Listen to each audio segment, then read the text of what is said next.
இந்த வீடியோல சிறப்பு தீவிர திருத்த கணக்கீட்டு படிவத்தினை எப்படி நிரப்புறதுங்கிறத பத்தி பார்க்க போறோம். முதல்ல இந்த ஃபார்மோட மேல் பகுதியில உங்க வாக்குச்சாவடி நிலை அலுவலர், அதாவது BLOவோட பெயர் மற்றும் மொபைல் எண் இந்த இடத்துல இருக்கும்.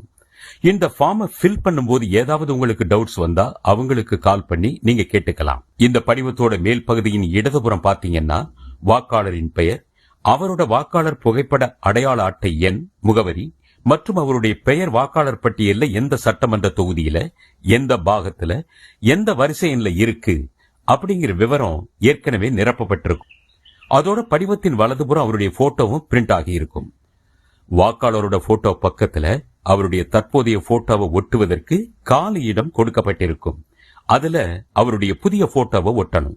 அதுக்கப்புறம் இந்த படிவத்தை வாங்கிய அத்தனை வாக்காளர்களும் முதல் பகுதியில அவர்களுடைய விவரங்களை நிரப்பணும். அதாவது பிறந்த தேதி, ஆதார் எண், விருப்பம் இருந்தால் கைபேசி எண், தந்தை அல்லது பாதுகாவலரின் பெயர், அவங்களோட வாக்காளர் புகைப்பட அடையாள அட்டை எண் இருந்ததுன்னா அதையும் எழுதலாம். தாயாரின் பெயர், அவங்களோட வாக்காளர் புகைப்பட அடையாள அட்டை எண் இருந்ததுன்னா அதையும் எழுதலாம். துணைவர் பெயர், அதாவது கணவன் அல்லது மனைவி அவங்களோட வாக்காளர் புகைப்பட அடையாள அட்டை எண் இருந்ததுன்னா அந்த எண், இது போன்ற விவரங்களை எல்லாம் சரியா நிரப்பணும்.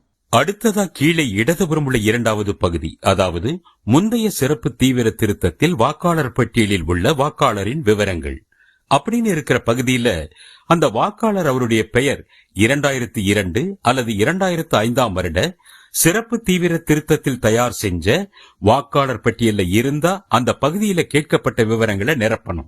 அதாவது வாக்காளர் பெயர் அப்படிங்கிற இடத்துல அவருடைய பெயரை எழுதணும். 2002ல அவருக்கு வாக்காளர் புகைப்பட அடையாள அட்டை எண் இருந்துச்சுன்னா அதோட நம்பர், அப்புறம் உறவினரின் பெயர் என்ற இடத்துல அவருடைய அப்பா, கணவர், பாதுகாவலர், இப்படி அவருக்கு பொருத்தமான உறவினரோட பெயரை எழுதி கீழே உள்ள உறவு முறையையும் எழுதணும். அடுத்து 2002 அல்லது 2005 சிறப்பு தீவிர திருத்தத்தின் போது அவர் எந்த சட்டமன்ற தொகுதியில இருந்தாரோ அந்த தொகுதியுடைய பெயர், எண் மற்றும் அந்த வாக்காளரோட பாகம் எண், அதாவது பூத் நம்பர், வாக்காளர் பட்டியல் அவரோட வரிசை எண் ஆகியவற்றை எழுதணும். ஒருவேளை அந்த வாக்காளரோட பெயர் 2002 2005 வாக்காளர் பட்டியல்ல இல்ல, அப்ப என்ன செய்யறதுன்னு அடுத்து பார்ப்போம்.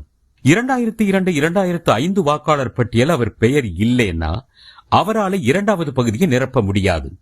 அப்போ இந்த மூன்றாவது பகுதியில அவரோட உறவினர், அதாவது அவருடைய அப்பா, அம்மா, தாத்தா, பாட்டி, இவங்கள யாராவது ஒருத்தருடைய பெயர் 2002 2005 வாக்காளர் பட்டியல இருந்ததுன்னா அவங்களுடைய பெயர் 2002ல அவங்களுக்கு வாக்காளர் புகைப்பட அடையாள அட்டை இருந்ததுன்னா அதோட நம்பர், அவங்களோட அப்பா, கணவர் பேரு நிரப்பணும். அடுத்து உறவு முறை அப்படிங்கிற இடத்துல அவர் வாக்காளருக்கு என்ன உறவு முறை அப்படின்னு எழுதணும். அப்புறம் அவர்களோட, அதாவது யார் பெயர் 2002 2005 வாக்காளர் பட்டியல்ல இருக்கோ அந்த பெயர் இருக்கிற சட்டமன்ற தொகுதி பெயர், பாகம் எண், வரிசை எண் எல்லாத்தையும் ஃபில் பண்ணணும். இதை முடிச்ச பின்னாடி கீழே இருக்கக்கூடிய 3 உறுதிமொழியையும் பொருத்தமா ஃபில் பண்ணி வாக்காளரோட கையெழுத்து அல்லது கை ரேகையை இட்டு, அவர் இல்லாத பட்சத்துல அவருடைய குடும்பத்தில் இருக்கிற 18 வயசுக்கு மேற்பட்ட நபரின் கையெழுத்து அல்லது கை ரேகையை பதிவு செஞ்சோ